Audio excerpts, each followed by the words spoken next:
요즘에 인기가 많아 정말 예약하기 어려웠는데요. 근데 예약이 어려운 이유를 알 것 같습니다. 안녕하세요. 파산할 때까지 먹는 남자 칠가입니다. 오늘은 용산에서 인사드립니다. 오늘 역시 지난번 이타닉 가든에 이어 파인다이닝 식당에 가볼 건데요. 오늘은 미슐랭 2026에 선공개되고 더 인기가 높아진 두리라는 레스토랑에 방문해 보았습니다. 두리는 배요한 셰프님과 이호재 매니저님 부부가 운영하는 한식 다이닝인데요. 두리의 한글 발음 그대로 한식과 양식, 둘이 만나 펼쳐지는 새로운 미식 경험을 선물하겠다는 의미를 담고 있습니다. 또 이 식당만의 독특한 점이 하나 있는데요. 식재료를 최대한 남기지 않고 활용하는 제로 웨이스트 철학이 있는 식당입니다. 환경 친화적인 철학이 기가스랑 조금 비슷하면서도 다른 느낌이었어요. 아무튼 여기 셰프님이신 배요한 셰프님에 대해 얘기를 해보자면요. 셰프님께서는 원래 소믈리에셨다가 셰프가 되신 드문 케이스인데요. CJ에서 진행한 퀴진K 팝업 레스토랑 프로젝트 참가자 중 당당히 1등을 차지하였습니다. 팝업 레스토랑을 진행하는 동안 손님들의 반응이 좋아 프로젝트가 끝나고 작년 10월에 이곳 두리 레스토랑을 오픈했다고 하는데요. 이 모든 자세한 이야기를 매니저님께 듣고 나니 한 끼를 소중히 대접하겠다는 마음을 느낄 수 있었습니다. 두리의 위치 접근성은 아주 좋은데요. 효창공원역 5번 출구에서 1분 정도 걸어서 도착할 수 있고요. 제가 갔을 때 손님층은 주로 2인이서 많이 방문하는 것 같더라고요. 외국인 손님들도 좀 계셨습니다. 네, 어느새 도착했네요. 오늘의 식당 두리입니다. 두리의 경우 따로 룸좌석이 없고 이렇게 디귿자형 테이블에서 식사를 할 수 있는데요. 제가 갔을 때는 손님이 총 6명이어서 조용한 분위기에서 식사를 할 수 있었어요. 매니저님께 여쭤보니 현재는 오픈한 지 오래되지 않아 서비스 유지를 위해 6명 정도만 손님을 받는다고 하는데요. 조용한 분위기에서 식사하고 싶은 분께 좋을 것 같습니다. 그리고 자리에 앉으면 매니저님께서 두리 브랜드에 대해서 자세히 설명을 해주시고 메뉴와 페어링도 설명을 해주시는데요. 저녁 식사는 총 15코스이고 가격은 15만원입니다. 두리의 경우 주류 주문은 필수인데요. 기호에 따라 페어링이나 바틀, 글라스 주문이 가능합니다. 근데 되도록이면 셰프님이 소믈리에이셨던 만큼 주류 페어링을 하시는 걸 추천합니다. 저는 노알콜 페어링으로 주문했어요. 그럼 페어링 포함 전용 코스 가격이 22만원이 되는데요. 싼 가격은 아니지만 페어링 포함 가격으로 했을 때 그렇게 나쁜 가격은 아니라고 생각이 듭니다. 주류 주문까지 마치게 되면 본격적인 코스가 시작하는데요. 음식이 나오기 전 먼저 첫 번째 페어링, 아인츠 츠바이 제로 스파클링입니다. 제가 달달한 게 좋다고 했더니 이걸 추천해 주셨습니다. 사과향의 달달한 맛이 너무 좋은 게 오늘 디시를 기대하게 하네요. 노알콜 음료가 나오고 오늘 디시가 시작하는데요. 처음은 가볍게 시작하는 매생이 쌀 죽입니다. 한눈에 봤을 때 다채로운 색깔이 인상적인데요. 보시는 건 왼쪽부터 노지길 퐁과 참기름으로 재운 단새우, 요거트와 송화알이 있습니다. 섞어먹기보다는 각각 떠먹는 것을 추천해 주시는데요. 노지길 폼의 향긋한 규량도 너무 좋았고요. 단새우의 단맛, 고소한 참기름 향, 적절한 온도감이 합쳐진 담백한 매생이 죽이었습니다. 뒤이어 나오는 무화과 바이트. 무화과 바이트는 밑에서부터 호두 전과 대파 베이스의 크림치즈, 무화과 잼, 하몽이 있습니다. 한입 바이트인 만큼 한입에 먹을 수 있는데요. 저는 단면을 보고 싶어서 두 입에 먹었는데 크리스피한 식감이 너무 좋았어요. 연근 바이트도 같이 나오는데요. 처음 봤을 때 열대섬처럼 아름다운 비주얼이었습니다. 안에는 쌈배추, 연근, 콩물 소스가 어우러져 있고요. 첩일 허브와 마카다미아도 있습니다. 연근은 먹었을 때 씹는 식감도 좋았는데요. 첩일의 허브향과 콩물 소스의 조화 역시 너무 좋았죠. 다음으로 나오는 건 한식하면 빼놓을 수 없는 육회와 감태 토스트. 육회는 툭불 우둔살에 마늘장아찌 타르타르 소스가 곁들여져 있는데요. 우둔살의 두께가 적당해서 씹는 맛이 좋았고요. 타르타르 소스에 마늘의 풍미가 좋았습니다. 옆에 감태 토스트 역시 맛있었는데요. 감태 토스트는 아래서부터 기정 술떡, 우니크림, 감태가 있는데 우니크림의 점도도 좋고 크리미한 맛이 감태랑도 잘 어울렸습니다. 그리고 이때 사과맛과 민트 맛이 좋은 두 번째 페어링도 너무 좋았죠. 뒤이어 강어 묵은지 디시가 나오는데요. 셰프님이 직접 디시 위에 청귤을 갈아주시고 깻잎 오일도 마무리해주셨습니다.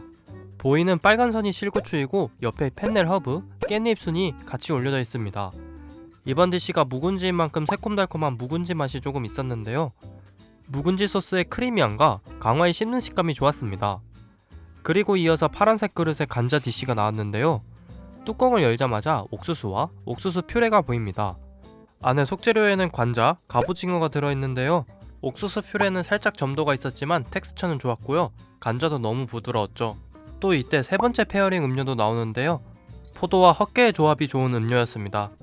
다음은 중간에 기분을 리프레시 해줄 수 있는 동치미 샤벳이 나오는데요. 위에 보이는 건 식용 장미와 배입니다. 일반적인 동치미 국물 맛이랑 같았지만 끝맛에서 오미자 맛이 같이 느껴지는 동치미였는데요. 한식에서 동치미 재해석 요리는 처음이었는데 아이디어가 좋은 것 같습니다. 샤벳을 마무리하고 나온 다음 디시는 참치인데요. 여수에서 온 참치와 함께 복숭아와 초속잠 장아찌가 같이 있습니다.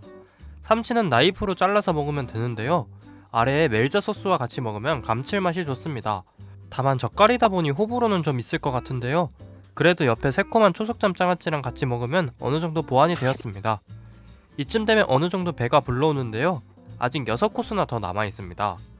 다음 디시는 버섯 찰보리 리조또가 나오는데요. 비주얼이 살짝 밥버거를 닮아 있습니다. 위에 보이는 건 대게살과 버섯이고요. 셰프님이 디시에 사용된 버섯도 같이 보여주십니다. 버섯이 많이 있어서 버섯향이 가득한 것이 좋았고요. 리조또를 찰보리로 하다보니 찰보리의 통통한 식감이 좋았습니다. 찰보리, 대게살, 버섯 각각의 식감이 다르다보니 다양한 식감을 즐길 수 있었죠. 뒤이어 파인다이닝에서 빼놓을 수 없는 코스이죠. 오리 가슴살 스테이크가 나왔습니다.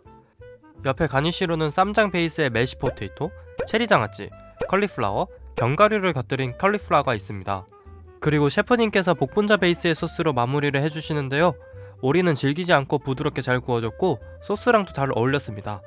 다만 껍질 부분이 조금 더 바삭하면 어떨까 하는 제 개인적인 아쉬움은 있는데요. 이건 사람마다 기호가 다를 것 같습니다. 옆에 가니쉬들 중에서는 견과류 컬리플라워가 인상 깊었는데요. 컬리플라워의 아삭한 식감도 좋았고 견과류가 고소하면서도 크리스피해서 돋보인 가니쉬였습니다. 또 이때 느끼함을 바로 잡아줄 수 있는 허브향의 마지막 페어링도 너무 좋았죠. 그리고 오늘의 제로 웨이스트. 둘이가 제로 웨이스트 식당인 만큼 남은 식재료들을 그냥 버리지 않고 육수를 내는데요. 매일매일 남는 식재료량이 달라서 육수의 맛이 매일 다르다고 합니다. 컵 안에는 항암이 좋다는 꽃송이버섯과 모래버섯이 들어있고요.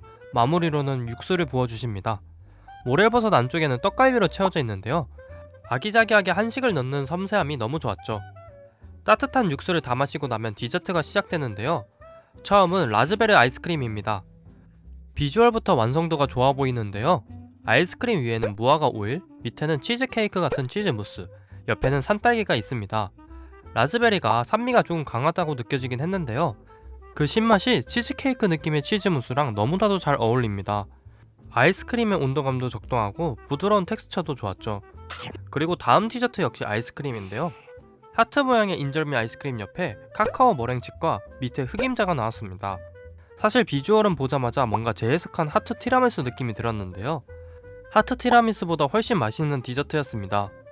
인절미 아이스크림 역시 정말 부드럽고 특히 카카오랑 너무 잘 어울렸는데요. 밑에 흑임자의 고소한 맛까지 너무 좋았습니다. 이어서 제가 고른 작두콩차가 나왔고요. 차는 작두콩차와 숙차, 그리고 커피 좀 고를 수 있습니다.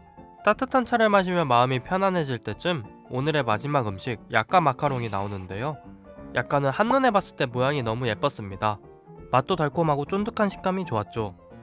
그리고 오늘 코스가 끝난 줄 알았는데요. 셰프님께서 오늘 식사 잘 즐겨주셔서 감사하다며 레몬 타르트를 서비스로 주셨습니다. 덕분에 상큼하게 마무리할 수 있었네요. 이렇게 약 3시간의 두리에서의 식사는 마무리되었고요. 오늘도 맛있게 먹었습니다. 네, 두리에서의 저녁은 이렇게 마무리되었습니다. 두리가 최근에 예약이 어려워지면서 기대가 됐던 식사였는데요. 그 기대가 헛되지 않게 만들어준 시간이었습니다. 음식으로 보자면 두리가 완전히 한식 다이닝은 아니고 한식과 양식이 합쳐진 퓨전 다이닝이라고 볼 수 있는데요. 한식의 뿌리가 되는 음식들을 양식 형태로 만들게 참신했고 보는 재미가 있었습니다. 음식의 양도 성인 남성 기준으로 딱 적당했고요. 각각의 디시들과 허브, 버섯, 채소의 조합도 좋았죠. 물론 조금의 아쉬움도 있는데요. 한식의 담백함을 위해 몇몇 디시들에선 염도를 낮춰도 되지 않을까라는 생각이 있습니다. 하지만 이 조그만 단점에도 두리가 인기가 많은 이유는 명확한데요. 음식의 맛은 물론 15만원이라는 가성비 있는 가격, 조용한 분위기, 그리고 셰프님이 직접 제조하시는 음료의 페어링이 장점인 식당입니다. 그래서 파인다이닝 입문하시는 분께는 적극 추천드리고요. 여러분의 다양한 의견도 댓글로 남겨주시면 감사하겠습니다. 이제 2025년의 끝이 다가오고 날씨가 점점 추워지네요. 일교차가 큰 날씨 감기 조심하시고 저는 다음 새로운 식당에서 뵙겠습니다. 감사합니다.